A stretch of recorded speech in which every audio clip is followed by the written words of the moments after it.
నమస్తే. ప్రస్తుతం మనతో పాటు ప్రముఖ సినీ విశ్లేషకులు ఇమ్మంది రామారావు ఉన్నారు. ఆయనతో మాట్లాడదాం. నమస్తే సార్. నమస్తే అమ్మ. సార్, కోదండరామిరెడ్డి అంటే పెద్ద డైరెక్టర్లలో ఆయన ఒక డైరెక్టర్. అలాంటిది ఇప్పుడు ఆయన ఒక ఇంటర్వ్యూలో మాట్లాడారు. అంటే నేను హీరో అవ్వాలని వచ్చాను, అసిస్టెంట్ డైరెక్టర్గా మొదలుపెట్టాను అని చెప్పేసి, కెరియర్ మొదలుపెట్టాను అని చెప్పేసి మాట్లాడుతున్నారు. ఆయన గురించి మీరేం చెప్తారు సార్?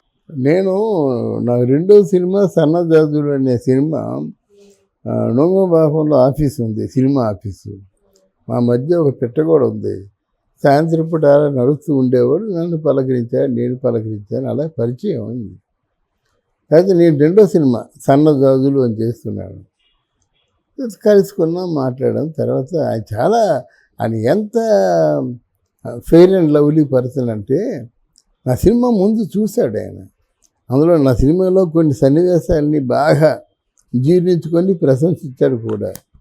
అంటే అక్కడ ఏంటి, మొత్తం సినిమా ఫీల్డ్లోనే అగ్రగామిగా ఉండేవాడు. ఆయన ఏమనుకుంటే అదే. ఎంత పెద్ద ఆర్టిస్టులైనా ఈ కోదండరామిరెడ్డి ఒక మాట చెప్పారంటే చేయవలసింది.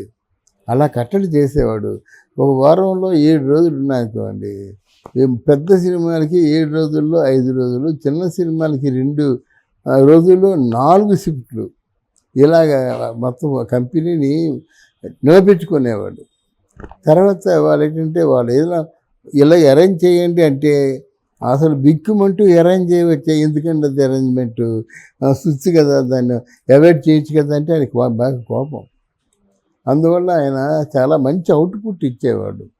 అందరు కూడా దాన ధర్మాలు కూడా చేసేవాడు. ఇక్కడ ఏమైందంటే బాలయ్య బాబు, చంద్రబాబు నాయుడు వీళ్ళందరూ ఆర్టిస్టులతో మంచి పరిచయాలు ఉన్నాయి. ఉంటే ఇక్కడ చిరంజీవికి అంత పెద్ద పరిచయాలు లేవు. అప్పుడప్పుడే రాధతో పరిచయం ఉంది. అంటే మామూలుగా చెప్పి చూశాడు. వాళ్ళ మంచోళ్ళు కదండి, వాళ్ళ దగ్గరికి వెళ్ళొద్దు అని చెప్పాడు. ఈయనకి అంతకంటే వివరంగా చెప్పలేను, అర్థం చేసుకోవచ్చు. లేదండి చాలా గుడ్ పర్సన్ అని చెప్పేసి అనేసారన్నమాట. అయినా మీరు చెప్పారు కనుక నేను వెళ్ళండి, నాకు ఆ ఉద్దేశం లేదని చెప్పేశాడు. ఒకరోజు ఈయన వెళ్ళేసరికి ఆయన ఉన్నాడు ఇంట్లో. వండుతుంది కదా, చాలా కోపంతో ఉండి, ఇది చేస్తావా, నన్ను వద్దని చెప్పి నువ్వు చేస్తావా అని బాగా గుండెల్లో మాట పెట్టుకున్నాడు అన్నమాట.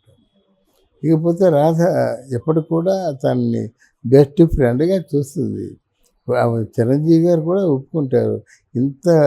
నాకు ఇన్ని సంవత్సరాల్లో ఎవరు మన సినిమా తల్లి చూపించినటువంటి రాధను నేను మర్చిపోలేనని చెప్పి చెప్పుకున్నాడు.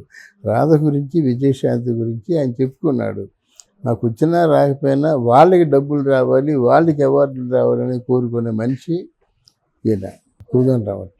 అండ్ సినిమా బాలుడు సినిమాతో ఎన్టీఆర్ని కలిశాను, ఎన్టీఆర్ అంత ఉన్నతమైన వ్యక్తిని ఎప్పుడు కలవలేదు అంతకుముందు అని చెప్పేసి కూడా మాట్లాడుతున్నారు.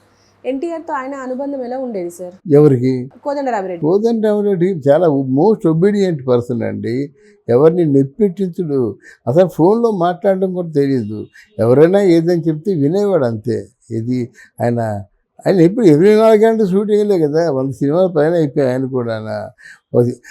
సంవత్సరానికి ఒక 5 సినిమాలు అనుకుంటే మరి ఎంత ఫాస్ట్గా ఉంటుందో వర్క్.